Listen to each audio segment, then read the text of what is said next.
नमस्कार दोस्तों, का हाल चाल बा। सब बढ़िया, एकदम दुरुस्त, धांसू।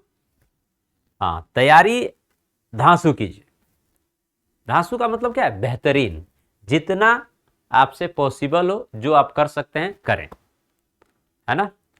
तो आज ये प्रश्न देखा जाओ, एलसीएम और एचसीएफ से संबंधित है। एलसीएम एचसीएफ में कहीं भी दो टर्म आ जाए, आपका एलसीएम और एचसीएफ और संख्या की बात करें तो हम लोग को मालूम है कि कोई भी यदि दो संख्याएं हैं, मान लीजिए एक संख्या ए है और दूसरी बी है,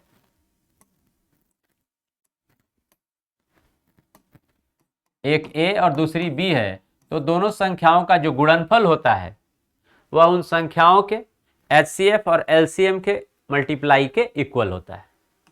तो ये एलसीएम हो गया और ये एचसीएफ हो गया, इनके मल्टीप्लाई के क्या होता है? इक्वल होता है। तो इस तरह से ये दिया हुआ है। अब इसमें हमें क्या दिया गया प्रश्न, ये देखते हैं। कहा गया कि दो संख्याओं का जो एलसीएम है वह क्या है? बड़ी संख्या का दो गुना। कितना गुना? दो गुना। तो दो संख्याएं ये हो गई। मान लेते हैं कि ये क्या है? बड़ी संख्या है। बड़ी संख्या कौन सी है? ए है। तो ये छोटी हो, तो कहता है एलसीएम बड़ी संख्या का दो गुना है, इसका मतलब ये 2a हो गया मल्टीप्लाई। और कहता है कि एचसीएफ और छोटी संख्या का अंतर 4 है।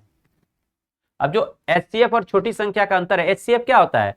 दी गई संख्याओं में जो छोटी हो वह या उससे भी छोटी। तो अंतर की बात कर रहा है, बड़ी तो होगी नहीं इससे। इसका मतलब क्या हुआ कि बी माइनस एचसीएफ, ठीक है ना।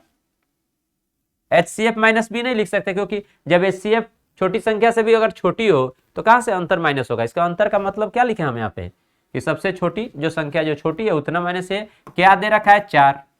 तो एचसीएफ क्या पता चल गया यहां से हमें भाई? 4 इधर आके बी माइनस 4, यही ना हो गया एचसीएफ।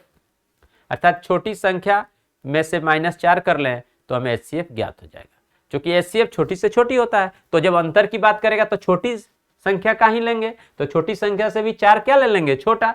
यही तो अंतर होगा।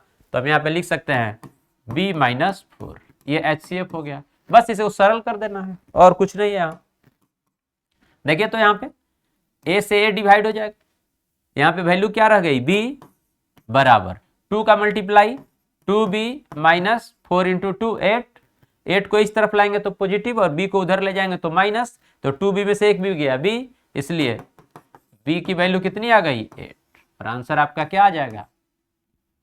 First option. तो प्रश्न को इत्मीनान से अच्छे से एक बार देखना है, पढ़ें उसको ध्यान से, जो जैसे कहा जा रहा है लिखें। मैथ में तो अरिथमेटिक जो है वह तो मोस्टली क्या है?